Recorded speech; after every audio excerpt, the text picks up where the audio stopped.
My son's dad is going through some financial issues at the moment and struggling to make ends meet, and I try to be understanding. I try my best to give my son nice things. Now his nice clothes are reserved for going out. If he wants to play, that's fine, but he can go and play clothes. I do not want him playing in those clothes, and I send him over there with a bag of causal clothes. We go to mass every Sunday and I have him dressed nicely. Now during mass I gave him to my ex because at that point it is now his week to stay with Alex. However, every single time, Alex will come back to me and his clothes will be wrecked, whether it's played in dirt, ripped. The buttons are off, the jeans are stained or ripped as well. I've thrown out multiple shoes because my ex will not have him change into the play clothes, that I send him in and just let him play in the nice clothes. I do not have him like this all the time. I don't have him dressed dressy or in his nice clothes all the time, just when we're going to something important. Most of the time he's in stuff that he can play in, and comfortable clothes. It's not like I have him in that all the time to where I'm always stopping playtime to change. At this point I'm so over the nice clothes being ruined because he refuses to dress him and play clothes for whatever reason. So before mass ends I will have my son take off the nice clothes and dress in casual clothes. I've been doing this for about 2 months now, and it has helped my bank account a lot to not have to spend a fortune whenever they get wrecked. I'll also point out that I tell him this multiple times, every single time he brings him back with nice clothes being ruined. I will send him a message reminding him to please put him in play clothes before he plays in the mud or the park, etc. However, lately my ex has been very upset that I'm not sending him in nice clothes. I told him that I used to, but he kept on ruining them for whatever reason, and I don't want them ruined. He's saying that I'm flaunting in his face that he's broke right now and can't afford to buy him such nice clothes. That is not at all the case. I said that that is his own insecurity talking because I have never ever done that, and I'm giving him multiple chances. I'd even be fine if he at least washed them to the point where they weren't unwashable and stained. However, he keeps saying that I am rubbing in his face that he can't buy him nice clothes right now. He needs those clothes whenever they go out to somewhere nice, and I'm being an asshole to him because he lets his kid play, and I don't want him to enjoy his time with his son and they're just clothes. I said if it has such a little significance to him then he doesn't need them that bad, and there is no argument here. He's pissed at me. I told her to a couple of my friends and family and they agree that I'm the insensitive to his situation. A couple years ago, a close friend, Ashley, started a long-distance relationship with a guy, Chris. He has been really good to her, and after meeting in person a few times, they decided to move in together. I was super happy for her as she had a few bad relationships over the years, and it was nice to see her in a healthy one. That joy faded the last couple months before she moved a few states over to be with him. The issue isn't her moving, but that she repeatedly joked about having a baby from Chris. At first, I accepted it as jokes, but over time I realized Ashley was serious. For context, Ashley has 2 children from a previous relationship, ages 10 and 12. Chris absolutely doesn't want kids. He told her this at the start, and anytime she hinted possibly wanting more, he shot it down, saying it was a deal breaker. Now, Chris is more than willing to accept her children as her own, because he loves her, and after meeting her kids, them as well. He's accepted that they are a package deal with her, and since they are at an age where they are semi-independent, it's not an issue for him. To me, Chris is a real bro for taking on her kids without issue. Hearing Ashley say she wants a baby out of him, one way or another, bothered me to no end. It's hard enough to find a partner that treats you well and accepts children that aren't their own. To find one that does and then talk about plotting to force a baby seems gross and manipulative. Before her move, I had sat down with Ashley, trying to talk sense into her. At first she resisted, but finally it seemed she understood how shitty it would be. After I felt like she had understood, I put the issue behind me and helped support her through the hassle of moving. A few days after she left, I got a call from a mutual friend who delves into the Wiccan / metaphysical realm. She was distraught and confessed to me that shortly before Ashley's move, Ashley had come to her asking for a fertility spell. This friend didn't feel comfortable about it and refused. When pushed, she said she cast a spell for a healthy and honest relationship, but told Ashley it was for fertility. As you can imagine, I was livid. I messaged Ashley, confronting her about what I learned, and she laughed it off as she was desperate, but magic is fake anyway. So what's the harm? She then let it slip that since Chris was planning on getting a vasectomy in a few months, she had poked holes in their condoms as a last-ditch effort. At that point, I couldn't stay silent. I gathered up screenshots of all the conversations over the last few months and sent them to Chris. He understandably freaked out and kicked her out. Now, Ashley hates me because she was kicked out after a huge move and didn't have a job or money to make it back.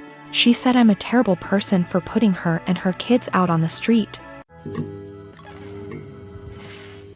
My mom left my dad when I was 17, I'm 29 now, and had a new boyfriend literally straight away. We all suspected that she was cheating with this dude beforehand, but there was never any proof, and she even to this day refuses to admit it. She had 2 more kids with this guy. When my mom and dad broke up, I moved out to live with my dad, who had moved back in with his parents. The major reason for this was because she told me to leave as I kept fighting with her new dude.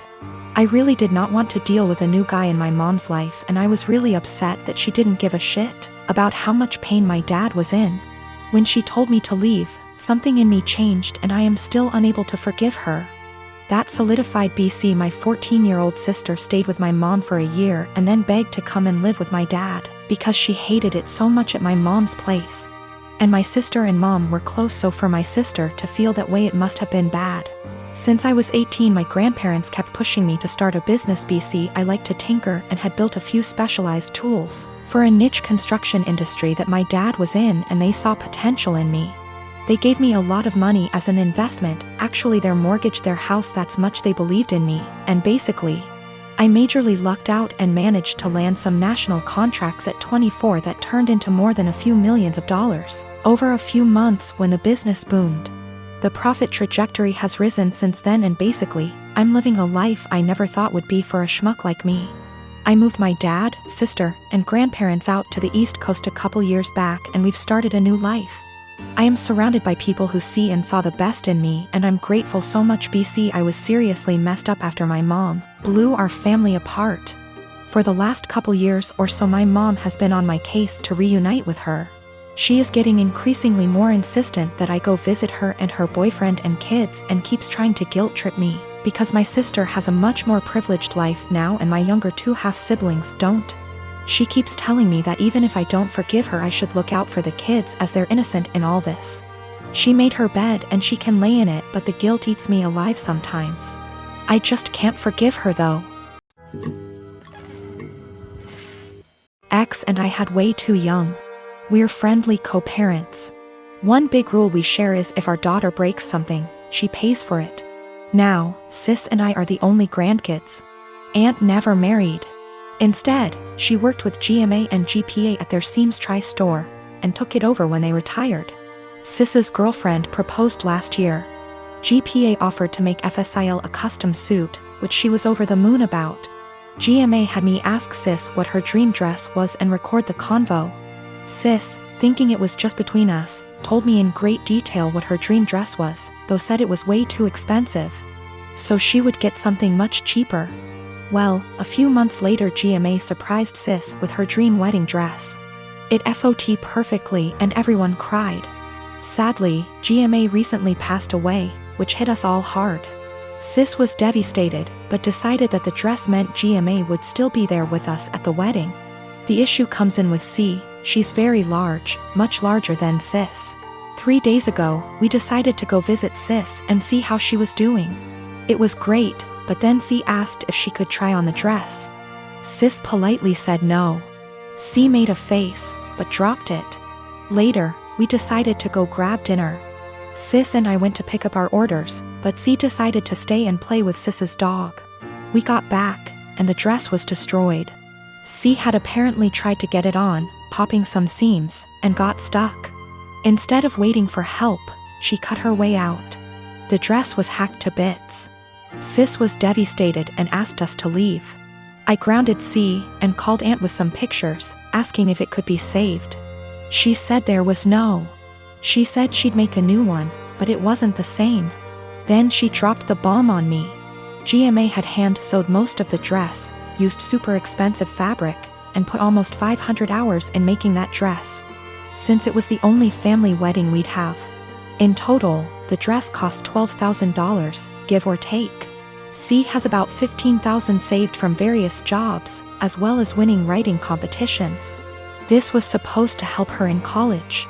I took her to the bank and set in motion transferring all the funds, since as her parent I still have control over it. $12,000 to aunt to pay for the new dress. $3,000 to my sister's wedding, as an emotional distress tax. I explained exactly why this was happening to C, but she sobbed the entire time, asking what was she supposed to do for college and saying it wasn't her fault. I told her she could get a job if she didn't get a scholarship. And it was her fault for trying on the dress after she'd been told no, and for not waiting until we got back. A few popped seams could have been fixed. Hacking the dress to pieces couldn't. C told my ex, and while she agreed C was in the wrong after the full story, said I shouldn't have ruined her future for a free dress. I reminded her of our rule, and she still thinks I'm wrong. $3,000, that was to make up to my sister that C destroyed the last gift our dead grandma ever gave her. I consider that part of the price of destroying the dress, since even if it remakes it, it's lost a great deal of its sentiment value. I pointed out how young we has her because I wanted to explain how a 31-year-old has a 16-year-old kid. I do not resent having her. She's the best thing I've ever done. I also brought up C's size because Sis has Crohn's disease and thus is very tiny. The dress was made her for size, and C is much larger than Sis. I love C as she is, but just holding the dress up, it was clear it wouldn't fit. The money was C's have fun at college money, not her college fund. My ex and I are paying for whatever scholarships don't. When she was asking what she would do for college, she was asking what did she do for fun and to buy things we didn't pay for. I got off the phone with my ex. I sent her the pictures, and she freaked. She apparently didn't believe me when I said it had been hacked apart, and believed it was just a few torn seams. She was pretty much on my side after. She told me that she spent the day badgering our daughter, asking her why she did what she did. And finally she cracked and said she was mad that grandma wasn't alive to make her a dress, and that it was unfair. My sister got a free beautiful dress as a reminder when my daughter got nothing, despite the many things she was given after the funeral. She tried it on, took it off when the seams popped, and then in anger hacked it apart. If she couldn't have a dress from grandma, no one could. Her own words. Honestly, knowing she did it on purpose has just made things worse. The fact that she could be so